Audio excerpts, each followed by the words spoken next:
Bonjour à tous, nous sommes aujourd'hui chez Atlantic Pyrénées Motors, c'est l'entreprise de Laurent Courregelong qui fait la réfection des moteurs de course, qui nous accueille dans ses locaux. Et je pense que le décor est plutôt à propos pour accueillir, on va pas dire un ancien, parce qu'il est de 69, c'est la même année que cette superbe Lotus que vous verrez en image un petit peu plus tard en exposition dans le garage de Laurent. On accueille un pilote qui a défrayé la chronique à l'époque, à la fin des années 80, toutes les années 90, le début 2000. Et en plus, il est d'origine paloise, il s'agit de William David. Et c'est un grand plaisir pour nous de recevoir William David. Parce que quand nous étions jeunes, en tout cas ma génération, celle de Laurent et d'autres, il nous faisait vibrer à l'époque. On voyait un petit peu l'avancée dans les différentes catégories de William. Et puis c'était un Palois, donc on était un petit peu tous derrière. William, bonjour. Bonjour Sébastien. Bienvenue chez nous, bienvenue chez toi d'ailleurs, puisque tu es d'origine paloise. Merci pour l'invitation. Avec grand plaisir. On va te poser la première question. Donc on sait que tu es d'origine paloise et que tu es un ancien, mais je pense que tu as encore un bon coup de volant, un bon pilote. Qu'est-ce qui a fait que tu es venu au sport automobile ? Oui, alors donc en effet, ancien palois, alors même on va dire bizanosien, puisque voilà, je suis né à Pau, mais mon papa, mes parents ont toujours plutôt vécu à Bizanos, une partie à Pau malgré tout. Pourquoi je suis venu au sport automobile ? Tout simplement, mes papas mécaniciens. Le garage David à Bizanos, voilà, pendant des années. Je suis l'aîné de la famille et donc le seul garçon en plus de ça. Donc il s'est dit, un garçon,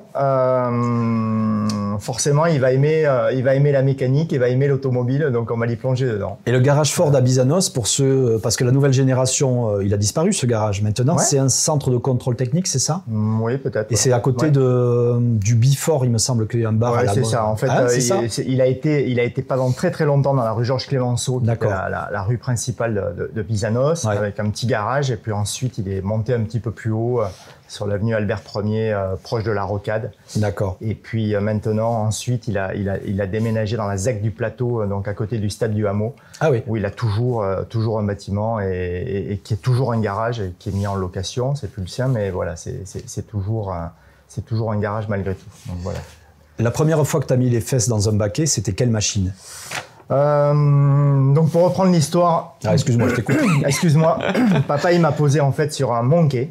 Ah oui. Il avait un Monkey à l'époque, il m'a posé sur un Monkey avant même pratiquement que je sache faire du vélo. Donc j'ai fait beaucoup de motos. Jusqu'à l'âge de 16 ans en fait. Voilà, mais en compétition motocross. Alors pas de course, beaucoup d'entraînement, voilà, sur plein de terrains, notamment à Navarinx à l'époque, pas mal. Donc beaucoup de motocross jusqu'à 16 ans.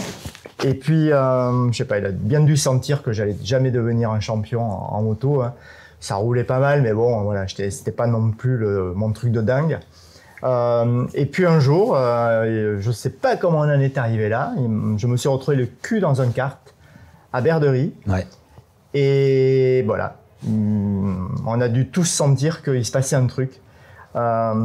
J'étais déjà beaucoup plus à l'aise et allez, c'est parti pour 2 saisons de kart du coup. D'accord. Et toi, enfant, j'imagine qu'on t'a mené au Grand Prix automobile de Pau. Forcément. Et est-ce que c'est là que tu as réellement eu le déclic et tu t'es dit, il faut que je fasse la même chose que ces grands fous furieux ? Ouais, pas nécessairement. En fait, moi, je suis... je sais pas, j'ai toujours suivi mon père, voilà, c'était forcément mon modèle. Et j'ai passé un CAP de mécanique auto, j'ai travaillé avec lui au garage, alors j'ai pris des branlées... forcément parce que je suis pas aussi doué que lui, donc j'ai fait pas mal de conneries et forcément j'ai pris des branlées. Mais bon, voilà, malgré vieille tout, école. Malgré tout, j'ai passé mon CAP et j'ai fait de la mécanique. Et en fait, j'ai toujours suivi ce qu'il faisait ou ce qu'il voulait que je fasse. D'accord. Voilà, c'est plutôt ça. C'est-à-dire qu'on allait au Grand Prix, bien évidemment. On est Palois, tous les Palois vont au Grand Prix ou aller au Grand Prix. C'est bien de le dire. De Pau, avec des machines extraordinaires, des bruits de dingue. Et forcément, on avait tous les ans notre place dans la tribune Foch. Donc les époques des années de, je sais pas, je me souviens très bien de Mike Tackwell par exemple, son casque notamment, son pilotage et bien d'autres. En Formule 2 donc là. Exactement, à l'époque de la F2 c'était juste magique. Et donc voilà, un jour on se dit oui, pourquoi pas essayer. Mais c'est plutôt papa qui a poussé le truc. Voilà. Je pense que de moi-même, je sais pas si je serais devenu pilote tout seul. Sans papa, je sais pas. Voilà, j'en sais rien. Parce qu'en parallèle, bon, ton adolescence, tu as passé un CAP, tu m'as dit, c'est ça. Tu as été à Saint-Cric et tu as passé après un CAP à Jurançon. Ouais, exactement. Voilà, c'est ça. Et donc, on va revenir aux épisodes des Grands Prix de Pau, tes débuts au Grand Prix de Pau, parce qu'on essaye de recentrer un petit peu le débat, si je puis dire, sur le Grand Prix de Pau, pour l'association Pau-Rennes des Sports. Ta première participation au Grand Prix de Pau, c'est en quelle année et sur quelle voiture? 18 ans, 1987, puisqu'à l'époque, il fallait avoir le permis de conduire pour pouvoir faire de la course automobile. À l'époque, j'adorerais être maintenant, être à 14-15 ans dans une auto, mais à l'époque, il fallait avoir le permis de conduire. Ça vaut rien, ils font que du simulateur maintenant, William. On est d'accord, c'est pas faux, le talon pointe et tout, ils savent plus ce que c'est. Plus faire. Donc du coup, à l'époque, j'ai passé le permis de conduire en candidat libre, avec la voiture de maman.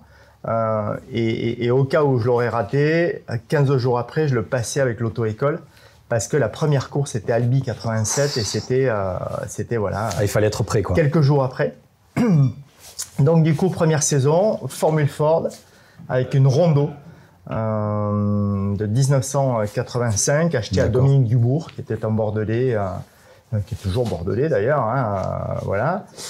Son fiston a fait le Trophée Andros, a gagné plein de fois le Trophée Andros. Donc voilà, Formule Ford en 87, première fois au Grand Prix de Pau.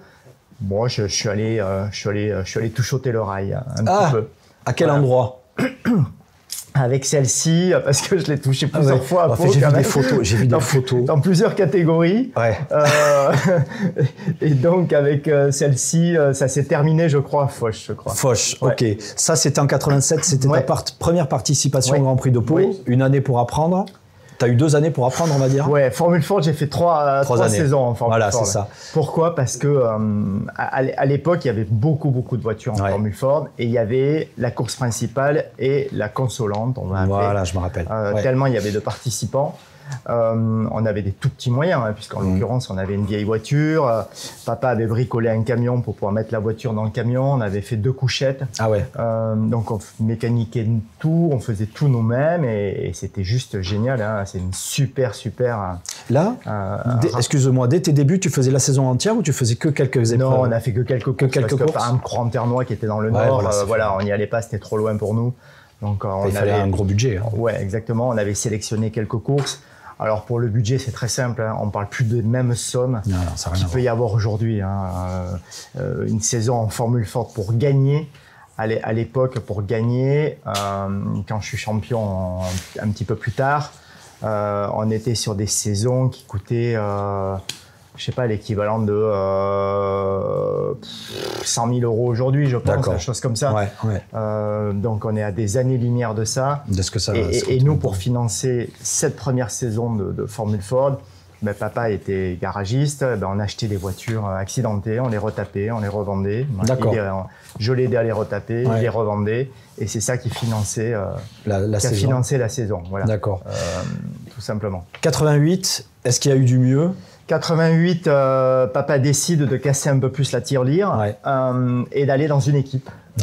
En l'occurrence chez CRM, qui était un constructeur à Bordeaux. CRM qui faisait des barquettes aussi, c'est ça? Oui, exactement. Jean-Louis Villard, qui faisait plutôt course de côte et tout ça, et qui avait décidé de faire une Formule Ford. Et je me suis retrouvé chez lui et ça a été un fiasco complet. Mais vraiment complet. Ça s'est vraiment très mal passé. Je pense même qu'on s'est fâché un petit peu à la fin. Ce qui fait que j'ai pas terminé la saison chez lui.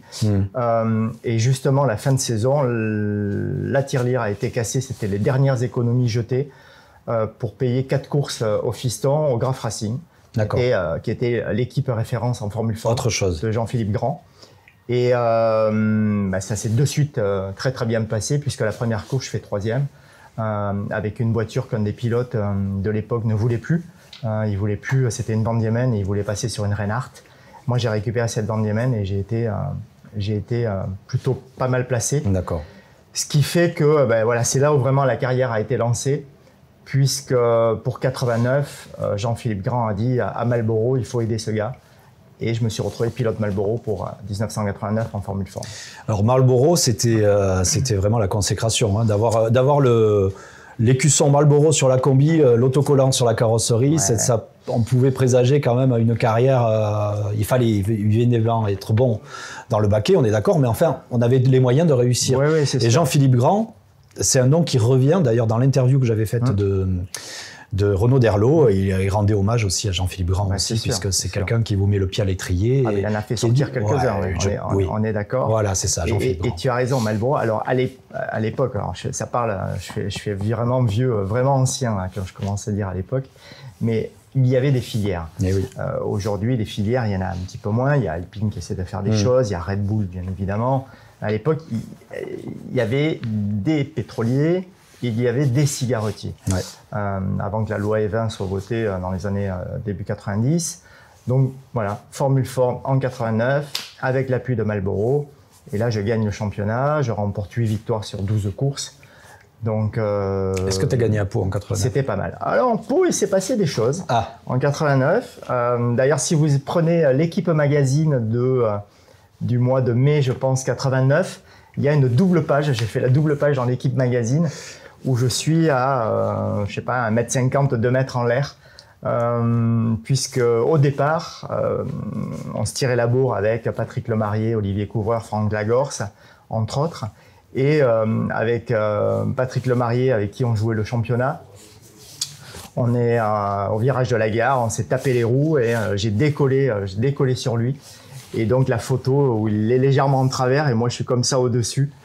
Et forcément, quand j'ai atterri, j'étais dans les pneus en face, dans le virage. Alors, je te rassure, cette photo, on l'a trouvée.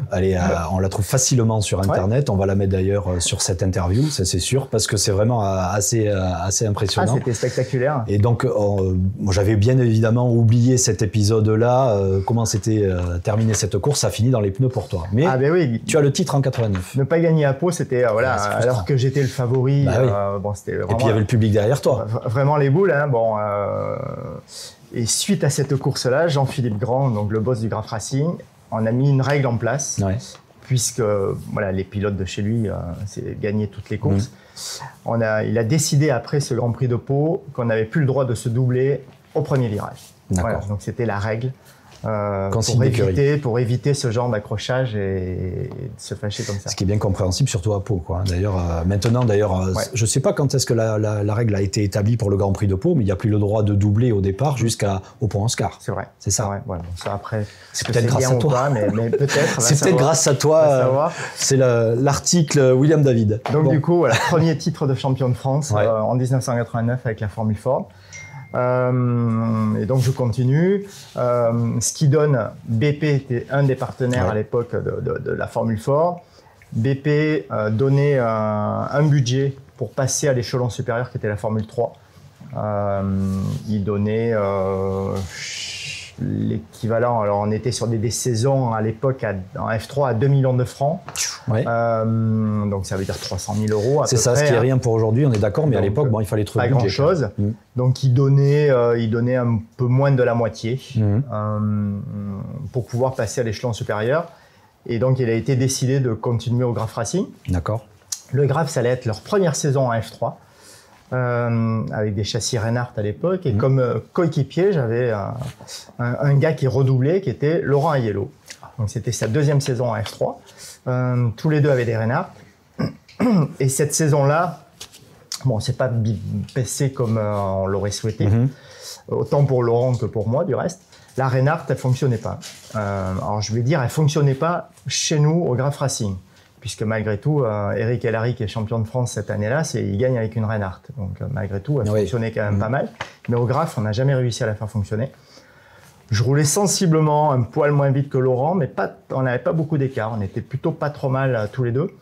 Sauf que Laurent avait un partenaire qui a décidé de changer de team pour Monaco. D'accord. D'aller chez Gash Racing avec une Dallara. Et il pleut. Il a une chance de dingue, il fait mauvais temps, il reste sur la piste et il gagne à Monaco. D'accord. Et pour Laurent, sa carrière a vraiment décollé. Ça a démarré, alors que moi, malheureusement, lui a réussi à changer de voiture, il est passé avec une Ralt et a quitté la Reinhardt. Moi, je suis resté avec la Reinhardt. Et en plus de ça, en fin de saison, j'avais plus de sous. Donc, j'ai même pas terminé la saison parce que il y avait plus d'argent dans la caisse. Et donc, voilà, la F3, l'épisode F3 est un poil moyen pour moi. Ouais, et j'ai souvenir qu'il y avait des grandes affiches dans l'agglomération paloise. Exact. Ah ouais, non, mais comme un éléphant, moi. Exact. Voilà, il y avait des grandes affiches. Ta voiture, de mémoire, tu vas me dire si je dis des bêtises, elle était un petit peu couleur harlequin. Ouais, c'est tout ça. À fait. C'est ça. J'avais un pote qui était un palois du reste, qui était un artiste, qui était Gérard Mataran, qui était décédé depuis quelques années, et qui avait fait la déco de cette voiture-là. Et comme j'étais Marlboro, donc il avait fait une partie aux couleurs Marlboro, une partie verte pour BP, ville de Pau avec du jaune. Ouais. Voilà, donc il y avait plusieurs couleurs. Et un de mes partenaires, qui était donc des affichages Dauphin à l'époque, avait décidé que pour le Grand Prix de Pau, on ferait une campagne d'affichage 4x3. C'est ça, c'est ce que j'ai vu. Et du coup, ça m'est resté. C'était sympa, ça avait permis de mettre la F3 en photo et de remercier tous les partenaires que je pouvais avoir à cette occasion. Alors moi, j'ai un autre souvenir. Je vais t'en faire part. C'est un souvenir, mais j'étais minot. Moi, c'était avec ma famille et mon père essentiellement. Les grandes tribunes, les tribunes Citroën. Oui. Donc, on avait le spectacle de la voie des stands, les changements de pneus, etc. Et c'était la grande époque de la superproduction. Et il me semble que tu as fait une pige en superproduction sur une 205. Oui, tout à fait, avec Jean-Claude Brazé. Voilà, d'accord. C'était un ami en fait de Jean-Philippe Grand, et Jean-Philippe il lui a dit ça serait bien que tu roules avec William, et du coup on a fait Pau ensemble. Alors c'était première fois dans une voiture à porte. Très particulier. On n'était pas dans la grosse catégorie. Là aussi, il y avait une deuxième catégorie. Critérium ou quelque chose comme ça. C'était dans les super productions, donc il y avait les grosses, et puis nous, les petites, groupe A, je sais plus trop. Et on gagne la catégorie en tous les cas avec Jean-Claude, mais c'était sympa, c'était marrant. Ouais, j'ai ce souvenir-là parce que je pense qu'il y avait, pas loin de moi, il y avait peut-être des copains à toi du lycée ou que sais-je qui criaient depuis les tribunes. Ouais. William. Enfin, toi, tu te regardes. Voilà. C'était marrant. C'est un souvenir de gosse que j'ai, tu vois. C'était sympa de rouler dans 2 catégories. En plus, et c'est ça, cette année-là. Ça marchait pas super. Mon meilleur résultat en F3, c'est 6e, donc c'est pas magique. Et là, de monter dans cette 205, c'est ça. Même si c'était une petite auto, c'était quand même sympa. C'était autre chose. Ça permettait de découvrir autre chose. Ouais. Et c'est quand même bien d'être éclectique et de pouvoir tester plusieurs choses. Absolument. Et puis, c'est vrai que tu étais dans une catégorie particulière, mais c'était la grande époque, on va dire, de la superproduction avec des monstres tels que les BMW M3 Exactement. et ainsi que les Mercedes à l'époque. Il y avait même Jacques Lafitte, je crois, qui était cette année. C'est ça, Jacques Lafitte qui courait sur cette voiture-là. Donc, on a parlé de la F3. Il me semble que l'année d'après, tu as fait que quelques courses de Formule 3. L'année d'après, je fais pas grand-chose parce que donc, je suis de 69, donc à un moment il y a l'armée à faire. Mon grand-père paternel était militaire. D'accord. Donc psychologiquement, je voulais pas me faire réformer, je voulais pas me faire exempter, je voulais faire l'armée. Voilà.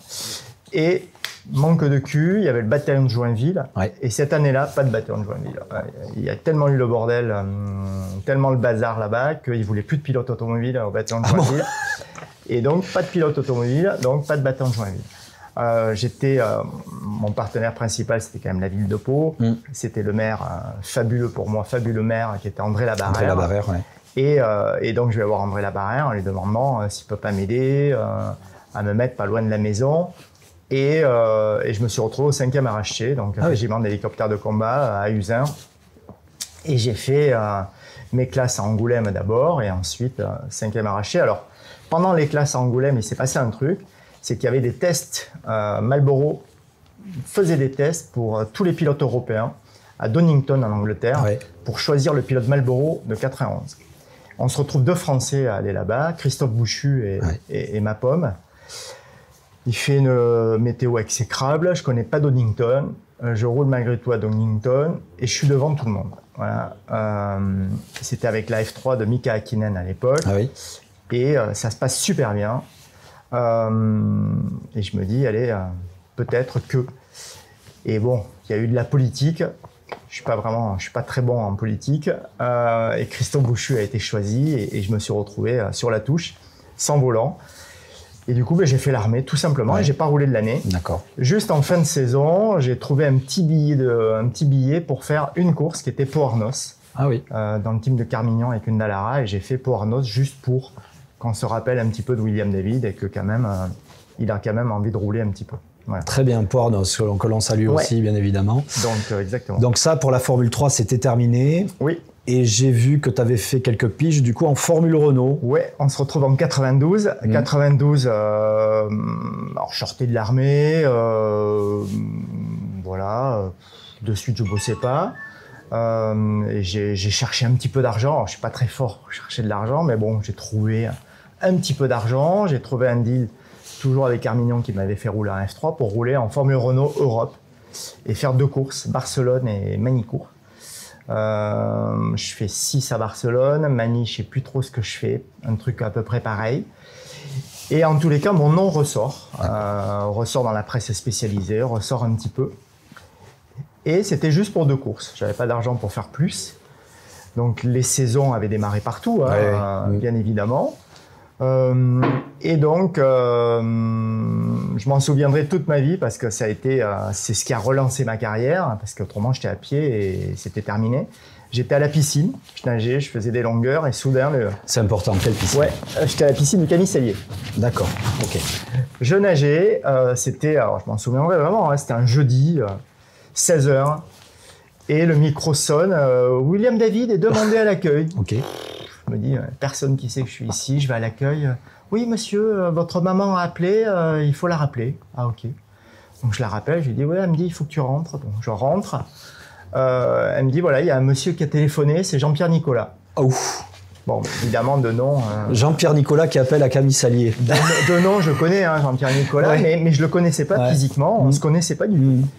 Je le rappelle, et il me dit, oui, bonjour William, voilà, Jean-Pierre, blabla, donc à l'époque, directeur de Peugeot Sport. Et il y avait la Peugeot 905 Speeder, en 92, qui était lancée. Donc 905 Speeder, c'était une F3 carrossée, en gros. Voilà, c'était la voiture la plus rapide à l'époque, en monoplace, en France en tous les cas. Et il me dit, voilà William, si tu veux, nous sommes à Monza, là. Il y a un pilote qui a eu un problème physique, il ne peut pas être là. Si tu veux, tu viens à Monza et tu roules à Monza ce week-end. Énorme. C'était 16h et quelques, le temps que je rentre et tout. Il fallait que je sois le lendemain à Monza à 10h. Waouh! Là, je me dis, je fais comment pour aller à Monza? Je dis, ok, monsieur Nicolas, je serai là demain à 10h. Donc, je cherche des solutions. J'y vais comment? En voiture, en machin, en truc. Et en fait, j'ai trouvé un avion Bordeaux-Milan. J'ai filé à Bordeaux, Bordeaux-Milan, arrivé dans la navette pour se rendre à l'aérogare, je cherche quelqu'un qui peut m'amener au circuit. De là, je tombe sur Jean-Claude Lefebvre, qui était le responsable presse de Peugeot, qui m'amène au circuit à Monza. J'avais pas d'hôtel, donc la première nuit, je l'ai passée dans la semi-remorque, dans la semi. La deuxième nuit, je l'ai passée à l'hôtel. Et j'ai roulé dans une Orion. À l'époque, c'était une Orion, donc il y avait 3 constructeurs à l'époque en speeder. Il y avait WR, Martini, qui était la voiture qu'il fallait avoir, qui gagnait, et Orion. Et le pilote officiel chez Orion, c'était Ludovic Faure. D'accord. Ouais. Et je me retrouve chez Danielson, Team Danielson, avec une Orion, et d'entrée de jeu, je suis devant Faure. Voilà, boum. Et c'était un gentleman, en fait, qui s'était cassé l'épaule et qui ne pouvait pas rouler à Monza. Je fais Monza, ça se passe pas mal. Et le gentleman me dit, tu fais le week-end prochain, c'est Nürburgring. Ok, puisque c'était européen, c'était un championnat d'Europe. D'accord, ok. Donc je fais le Nürburgring pareil, ça se passe pas mal. Et il me dit, William, cette voiture, ça va trop vite pour moi. Tu fais toute la saison. C'est honnête. Un gentleman driver qui reconnaît, c'est bien. C'est bien passé entre nous. Il m'a dit, tu fais toute la saison. Ça, c'est génial. J'ai amené 0 balles. Il fallait juste que je paie mes déplacements. Le truc de dingue, c'est que ce gars, il a été... Stéphane Giraud, c'était le gentleman. Il m'a laissé les primes d'arrivée. Il y avait des primes d'arrivée de dingue cette année-là. Et j'amenais pas de budget. Et en plus de ça, Peugeot, voilà, et ça s'est bien passé entre nous. Il me faisait faire du développement dans d'autres catégories. D'accord. Et ils ont décidé qu'ils mettaient de l'argent sur cette voiture pour la développer. Donc ça veut dire qu'à la fin, j'avais une Orion Martini. Voilà. D'accord, ok. J'avais des trains roulants de Martigny, bon bref. Ce qui fait qu'en fin de saison, la voiture commençait à fonctionner pas trop mal. Et voilà, j'ai passé une année terrible. La voiture était très moche, elle était mauve. C'était une déco pas terrible, mais j'ai passé une super année. La déco est pas terrible, mais la voiture en elle-même, elle reprend forcément la forme de la 905 qui gagnait à l'époque les 24 heures du Mans. C'était une lionne, vraiment, c'était la signature Peugeot. Elle fait encore rêver beaucoup de jeunes d'ailleurs qui n'ont pas connu cette époque-là. Ils disent wow, qu'est-ce que c'est cette machine, très notamment avec le V10 Peugeot de l'époque. Bon, vous, c'était pas le V10. C'est vrai qu'en termes de performance, c'était les performances de la Formule 3 puisque c'était... C'est ça, c'était motorisé par un 4 cylindres, le 4 cylindres de la 405 à 2016 à l'époque. Et vous avez roulé à Pau. On a roulé à Pau, tout à fait. Alors, moi, pas cette année-là, du coup, je ne crois pas. Je suis pas sûr malgré tout, mais je crois pas. Mais j'ai roulé à Pau en 905 Speeder en 93 et en 94. D'accord. Puisque j'ai fait 3 saisons. Donc 93, pareil, je rate le début de saison, voilà, parce que pas de sous, machin truc. J'ai un gars qui m'appelle, qui était Jean Lombard, voilà, il m'appelle pour faire la tag et hop, je fais la saison en 905 Speeder, je fais le 3e du championnat. Et de là, c'est Eric Hellary qui gagne le championnat cette année-là. Et le partenaire d'Eric Hellary, c'était le groupe Courtois, un gros groupe automobile en région parisienne. Et Bruno Courtois me dit, l'année prochaine, c'est toi le pilote du groupe Courtois. Et donc, je gagne le championnat en 94 en 955 Speeder. Et la carotte, allez peut-être le dire, je te devance. Non, tu parles très très bien, c'est parfait et c'est naturel. On suit la chronologie de tes aventures en sport auto, c'est parfait, on se régale là. La carotte, donc du coup, Peugeot, le vainqueur en 905 Speeder, c'était, il y avait un billet qui était offert par Peugeot. Et c'était plus comme un billet, en fait c'était une voiture. C'était une 405 de super tourisme pour aller faire du super tourisme.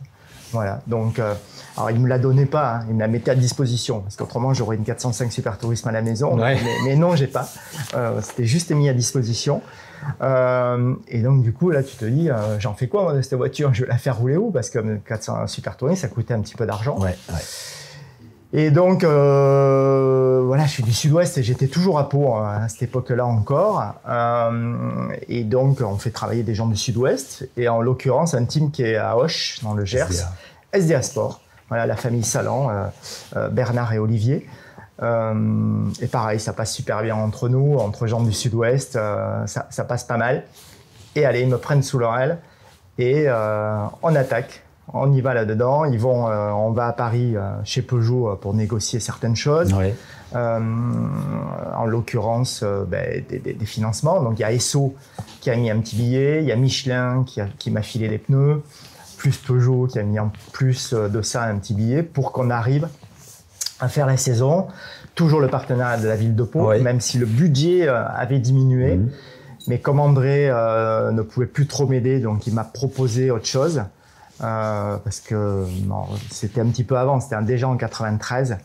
Comme j'avais pas de boulot et tout, il m'a proposé un poste à la mairie de Pau, donc j'ai travaillé c'est parfait, au centre technique municipal. Très bien. Tu connais bien la mairie de Pau. Donc tu nageais à Péguillan et tu travaillais au centre technique. Exactement, j'étais mécano au centre quand je vous dis qu'il est palois, il est palois jusqu'au bout des ongles, William. Donc je suis devenu fonctionnaire. Voilà. Il n'y a pas de mal. Je me suis mis en disponibilité après, mais voilà, j'étais fonctionnaire, j'étais au centre technique municipal dans une équipe géniale. Pour la mécanique, je m'occupais principalement de passer les voitures au contrôle technique. Comme tous les véhicules légers, c'est moi qui m'en occupais. Je les passais au contrôle technique. Bon, voilà, c'était cool. C'était super. Et j'avais droit à quelques jours dans l'année pour pouvoir m'absenter et faire de la course, partir pour les essais libres, tout ça, machin. Ce 405 de Super Tourisme, alors là, pour les plus jeunes générations qui vont regarder l'interview, c'était l'époque après le Super Production, il y a eu le Super Tourisme, il y a eu la législation FIA moteur 2 litres. Donc la cylindrée, comme son nom l'indique, était limitée à 2 litres. Par contre, ça montait très haut dans les tours. C'était magique. C'était des moteurs pointus avec une sonorité extraordinaire. Et effectivement, c'était des constructeurs qui étaient engagés dans ce championnat parce que ça demandait des budgets conséquents. Donc les pilotes amateurs qui arrivaient là, de toute façon, ils étaient derrière. Hein, ça, c'était obligé. Ça, il y avait des usines à l'époque. Il y avait BMW, Opel, Peugeot, BMW, il devait y avoir Audi, Seat, Alfa Romeo qui est arrivé en 93, qui n'est pas resté longtemps d'ailleurs. Exactement, c'était vraiment top. C'était l'âge d'or du super tourisme. Et pour, si vous êtes curieux, allez chercher sur YouTube des images, et notamment Vous en avez vu il y a peut-être pas très longtemps avec un pilote de rallye qui s'appelle Sébastien Loeb, qui a racheté une 306 Maxi. Ah, oui. Et cette 306 Maxi, c'était exactement le même moteur, la même boîte que dans la 405 de Super T. Et ça a un bruit juste magique et ça fait dresser les poils, je pense. Je suis tout à fait d'accord. Ah oui. Moi, le premier. Et on prenait un pied énorme dans ces autos-là. Et le pilotage, il a fallu l'adapter parce que c'était encore autre chose que de la monoplace. Ouais. Donc, il a fallu comprendre certaines choses. C'était une traction et plus de la propulsion comme dans la monoplace.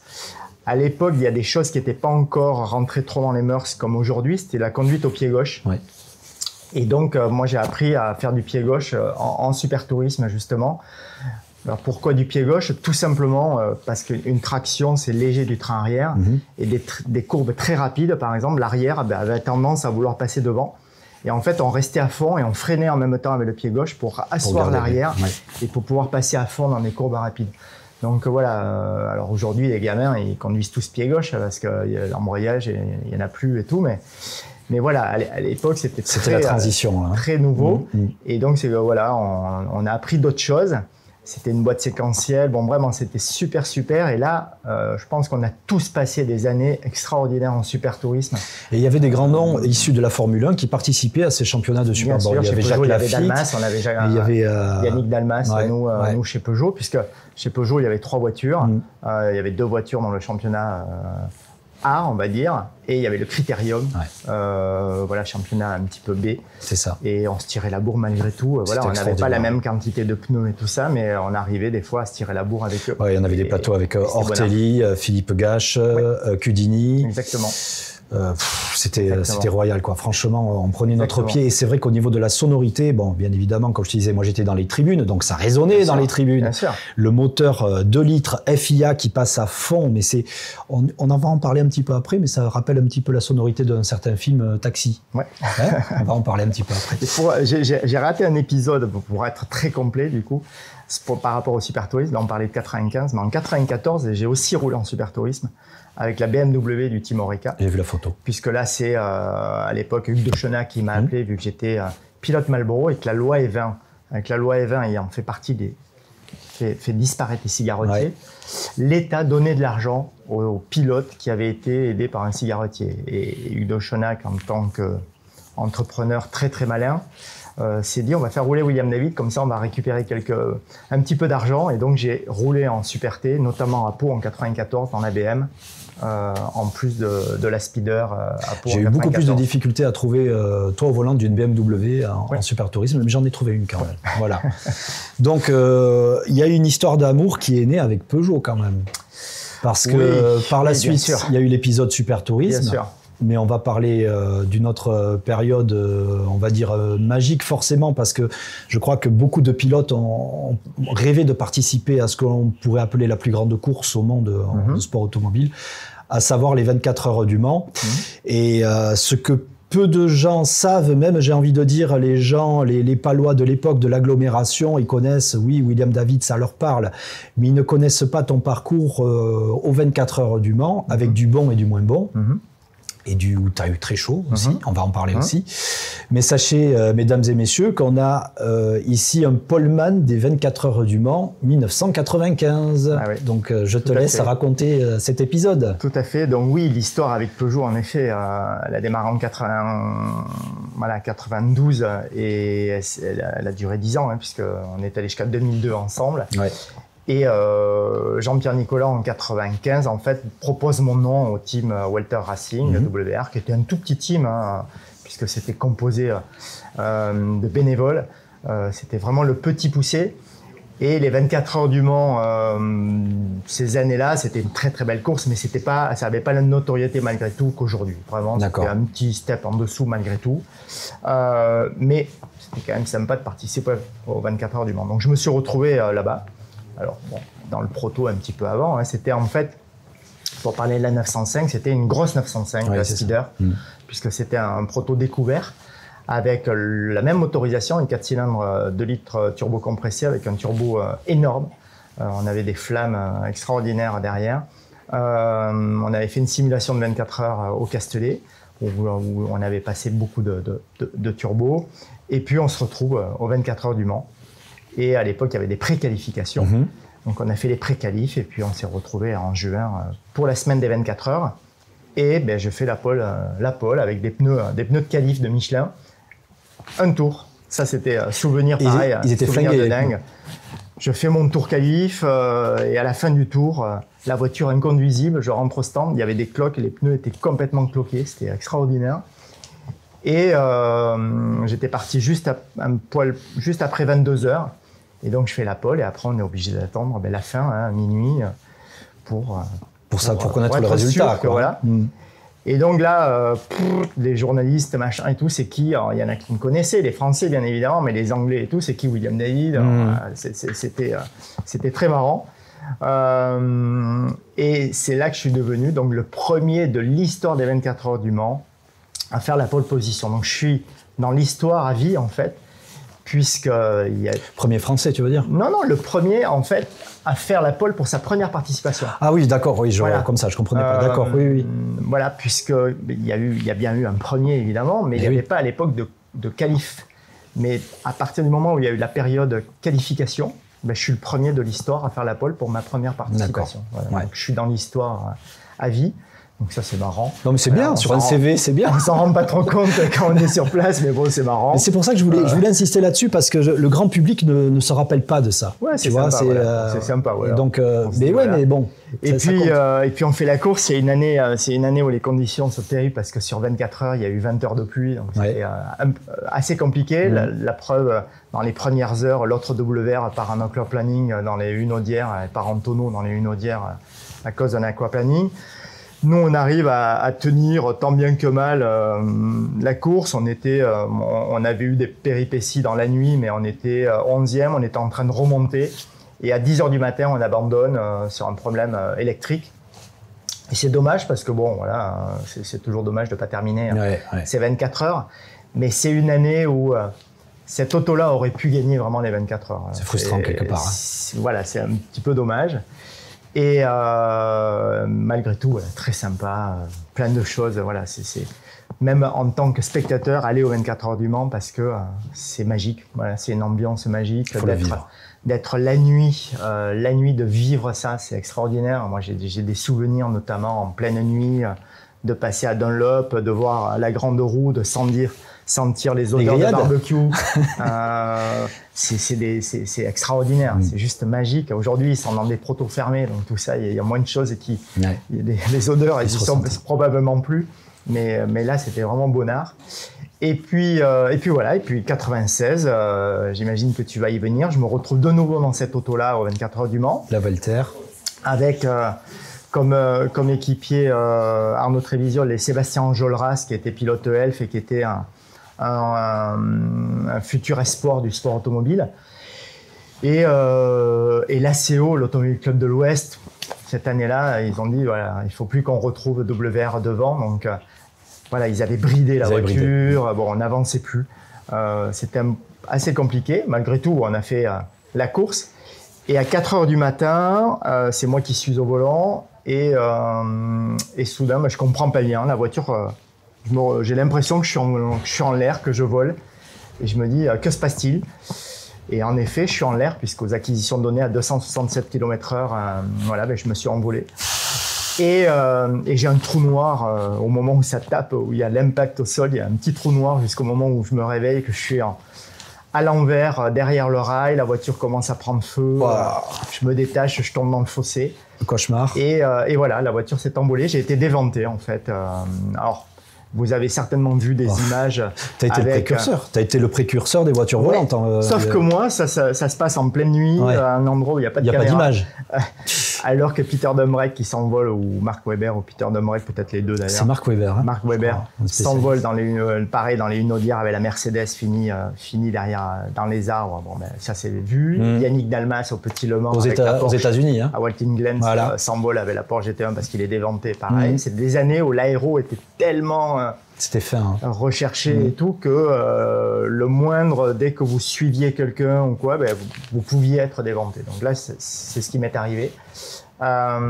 J'ai beaucoup de chance. L'impact du rail, il est juste devant la coque. La voiture, j'ai des photos, mais il reste plus rien. Il reste une roue. Voilà. Et j'ai vraiment eu beaucoup de chance. J'ai juste une épaule déboîtée, un hématome à une jambe et c'est tout. Un casque bien rayé que j'ai toujours. Et je décide de plus aller aux 24 heures du Mans. T'as eu vraiment peur ce coup-là Alors peur, bon, on se rend pas compte, mais on se dit quand même là ça a été chaud. Voilà, c'est pas normal que l'auto elle s'envole. Alors bon, c'est possible, hein, un avion ça s'envole à quoi, 160, 180 km/h. Là je pourrais pas te dire de suite. C'est pas grand-chose, donc c'est facile de, voilà, ça peut, mais c'est quand même pas normal. Donc j'ai décidé qu'en tous les cas je roulais plus dans cette voiture et que j'allais plus au Mans. Et l'année d'après, je suis dans ma voiture et j'entends à la radio, parce que j'y étais pas allé, j'entends à la radio que mon équipier de cette année-là, Sébastien Enjolras, qui reroule dans la WR, se tue pour les mêmes raisons à peu près 200 mètres de là où je m'étais envolé. Donc c'est là que, voilà. Ouais, tu te dis que tu as bien fait. Que le Seigneur, il n'a pas appuyé sur le bouton, il ne m'a pas appelé ce jour-là. Et qui, malheureusement, il a appelé Seb l'année d'après. Donc voilà, donc fin de l'épisode WR et Le Mans. En tout cas, il y a eu cette pole en 95, on va rester sur une note optimiste. Ça reste. Il y a eu par la suite, ils appelaient ça le retour du super tourisme. Ouais. Il y a eu une période de vache maigre en super tourisme avec les constructeurs officiels qui étaient partis. Donc on avait surtout des passionnés et des amateurs qui essayaient de remplir une grille très très maigrichonne. C'est vrai. Et du coup, a été créé le championnat Silhouette avec des voitures qui coûtaient un petit peu moins cher, des châssis tubulaires. La carrosserie, du coup, c'était du plastique. Et on reprenait les formes des voitures qui étaient vendues dans le commerce à n'importe qui. Donc, on avait des 406 coupés, on avait des espèces de BMW M3, on avait, qu'est-ce qu'on avait d'autre comme voiture? De l'Opel Astra. Ouais, Seat, voilà. Seat. Il y avait pas mal, là aussi, Ford Mondeo. Il y avait pas mal, là aussi, de constructeurs. Ouais. Puisque après un épisode en effet compliqué dans le super tourisme, malgré tout 99 et 2000, là il y a de nouveau pas mal de choses en super T, et 2001 c'est de la silhouette avec des constructeurs qui mettent beaucoup d'argent, qui mettent de très beaux pilotes dans les autos. Ouais. Et comme à chaque fois où il y a des constructeurs qui débarquent avec beaucoup d'argent, c'est un cycle. Souvent, c'est comme ça que ça se passe. J'espère que ça ne sera pas le cas en endurance avec l'hypercar. Voilà, mais c'est pas impossible. Ça monte tellement dans les budgets qu'au bout d'un moment, ça s'arrête. Et la silhouette, voilà, ça a duré 4 ou 5 ans. Mais malgré tout, on a vécu des années là aussi extraordinaires parce que c'était une autre vraie auto de course puisque c'était un châssis tubulaire, donc c'était une vraie voiture de course qui était juste carrossée. Oui. Et dedans, il y avait dans les autos, il y avait des pilotes qui avaient fait de la monoplace, qui avaient fait il y avait des grands noms. Hein. On était voilà il y avait plein de noms sympas, les Lagorce, des Larry, des Bouchu, je sais pas, des Radernacker, il y avait plein de noms sympas. Et on s'est tiré la bourre pendant quelques saisons. Moi, je fais 2 saisons dans les silhouettes, donc 2001-2002 où je fais les 2 fois 3e du championnat avec l'appui de toujours Peugeot avec le coupé 406. Et tu as gagné à Pau. Et je gagne à Pau, absolument. Ouais, parce que j'ai l'image du podium. Il me semble qu'il y a Soleil Ayari. Oui, Ayari et Gache. Voilà. C'est ma dernière victoire du reste à Pau. Pas ma dernière victoire, mais ma dernière victoire à Pau. D'accord. J'ai sauté une étape. Hein. Il y a eu l'étape de la fameuse Peugeot 406 en super tourisme. Oui, bien sûr. Où tu as couru. 99 et 2000. Là aussi, superbe machine. Superbe machine. Et au niveau de tes résultats, comment ça s'est passé par rapport à cette monture? Du coup, 2 titres de champion de France. Et voilà. 99 et 2000. Voilà. Donc, ça aurait été dommage de sauter cette étape-là quand même. Ce qui fait que ça faisait entre la Formule Ford, la 905 Speeder et les 2 de Super T, ça fait 4 titres de champion de France. Dans le petit palmarès du Palois. Non, mais attends, bien. Voilà. Et puis une voiture qui a fait, on va y venir, une voiture qui a fait rêver du monde. Ouais, cette Peugeot 406 de super tourisme. On parlait de la sonorité du moteur FIA 2 litres, puisqu'on était encore à FIA 2 litres. Ça a changé après avec les silhouettes. On était sur des moteurs V6 en silhouette. Après, oui, tout à fait. Donc FIA 2 litres. Et cette voiture Cette 406 qui était jaune et bleu à l'époque pour toi, c'était Waterer, c'est ça. Et ben imaginez qu'on lui met un bon coup de rouleau blanc et qu'est-ce qu'on retrouve? On retrouve une 406 toute blanche. Et il me semble que Luc Besson, il s'est servi de cette auto, la 406 toute blanche, dans le film.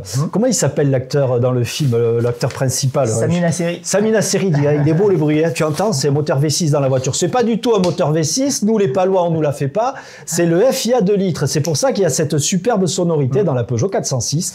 Et monsieur William David va vous raconter des anecdotes sur le tournage du film Taxi.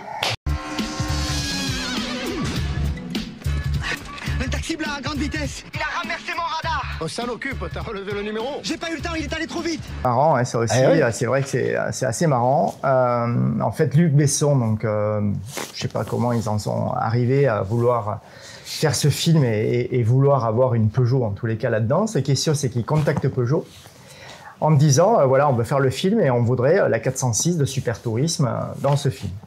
Peugeot, ils disent, ah ouais, ok, d'accord, sauf que nous, si c'est une voiture de Super Tourisme, il faut que ce soit un de nos pilotes. Eh oui.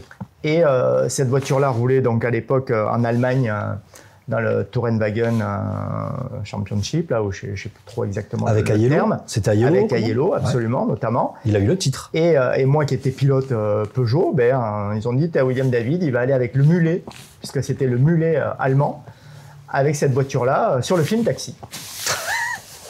Et là, je me retrouve dans les rues de Marseille avec une 406 de Super Tourisme, avec Luc Besson qui avait des idées voilà, de cinéaste, hein, mais un poil farfelu quand même, et en pneu slick, à me dire, allez, alors il y a une scène où vous voyez peut-être tous le radar qui tombe, ouais. Donc là, voilà, c'est ma pomme avec le radar qui tombe, c'est moi qui suis dans l'auto, il y a quelques plans par moment où on voit un mec qui est très très bas dans la voiture, c'est pareil, c'est ma pomme.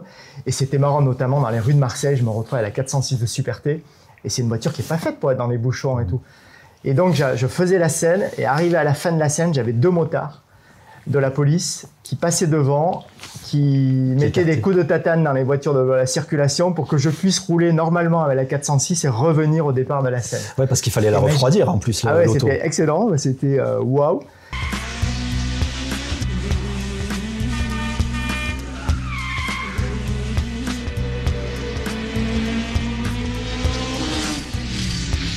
Et là où après c'est parti un peu en vrille, c'est que Luc Besson, quand il a commencé à me dire alors il faut tirer le frein à main pour pouvoir faire un tête à queue et tout machin, j'ai dit non, il n'y a pas de frein à main. C'est pas possible. Moi je peux pas faire, c'est juste ingérable de faire ça. Tant que c'est juste de l'action à haute vitesse entre guillemets, même si les pneus sont froids et tout, bon, je gérais à peu près le truc. Mais des têtes à queue, c'était pas possible. Et là, ils ont décidé, il y avait Jean-Louis Schlesser qui était... Il y avait Ragnotti aussi, non? Ouais, il y en avait quelques-uns, mais à l'époque, c'était surtout Schlesser sur le Taxi 1 qui était le conseiller, on va dire. Donc Schlesser qui commence à dire « Mais si, c'est possible et tout », alors que bon... donc il commence à monter dans l'auto, vouloir essayer des trucs.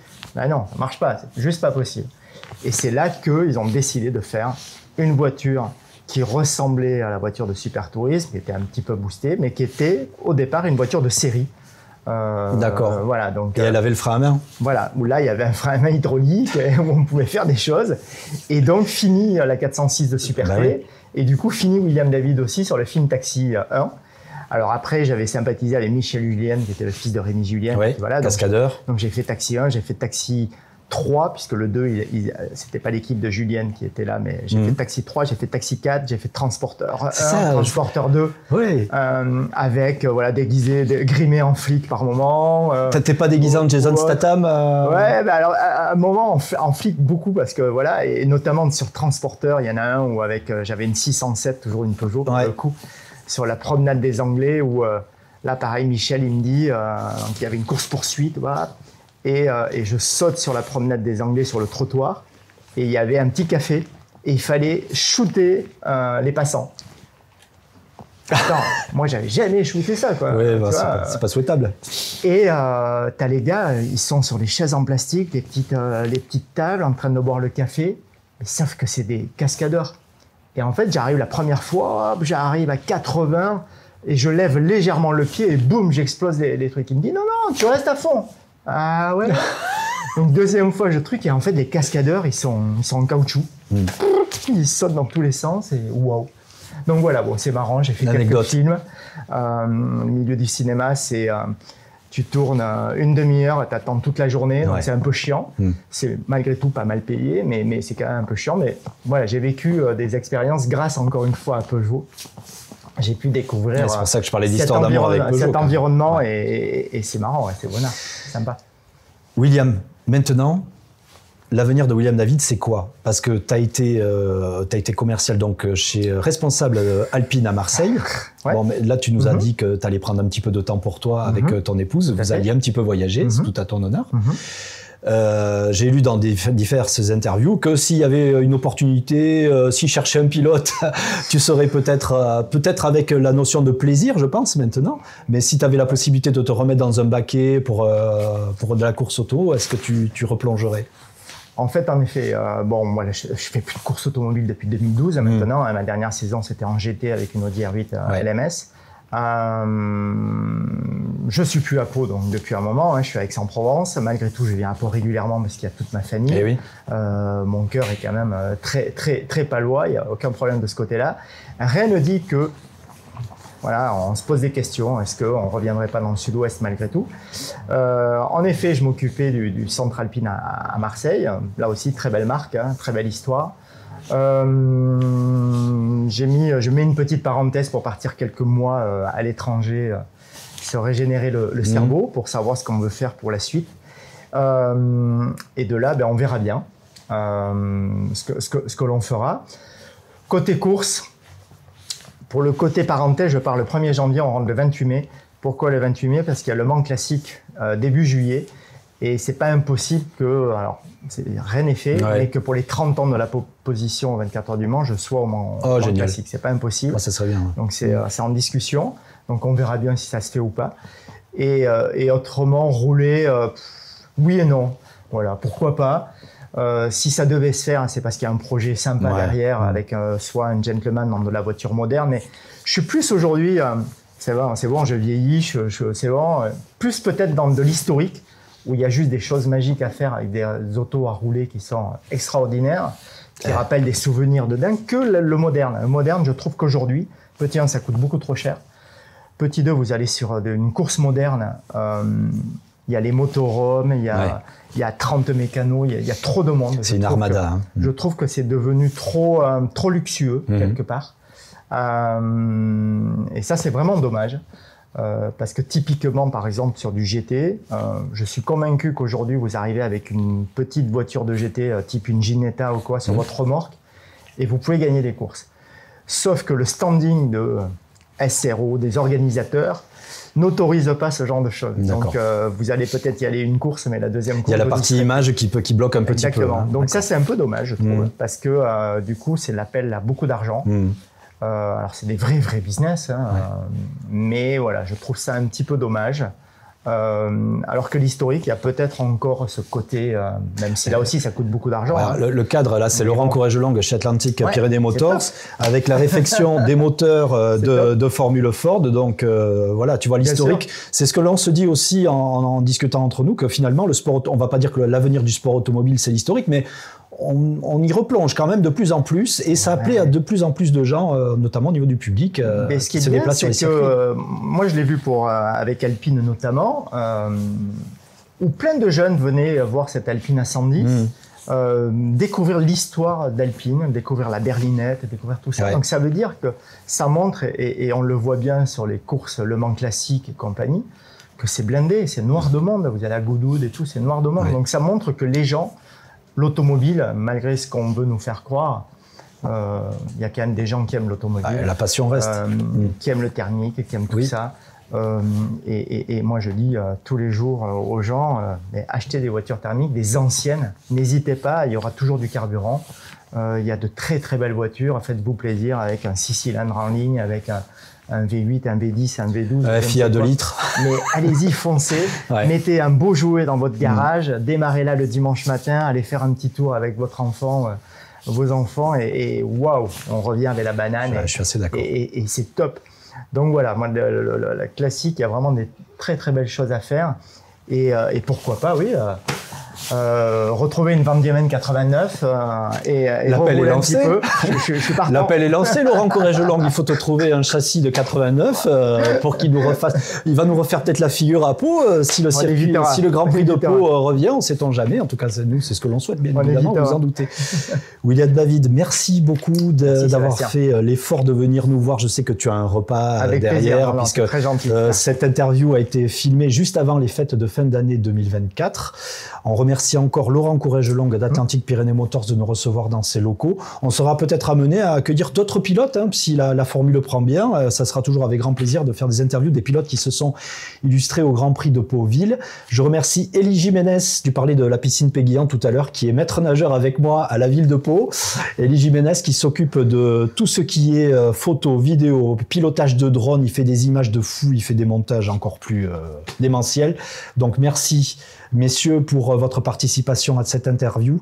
Et puis je vous dis à très bientôt, que ce soit en bord de piste ou peut-être sur Internet, sur la chaîne YouTube d'Élie pour les prochaines interviews. William David, merci beaucoup. À bientôt. Et à très bientôt et bon voyage. Merci à tous. À bientôt. À bientôt. Salut à tous.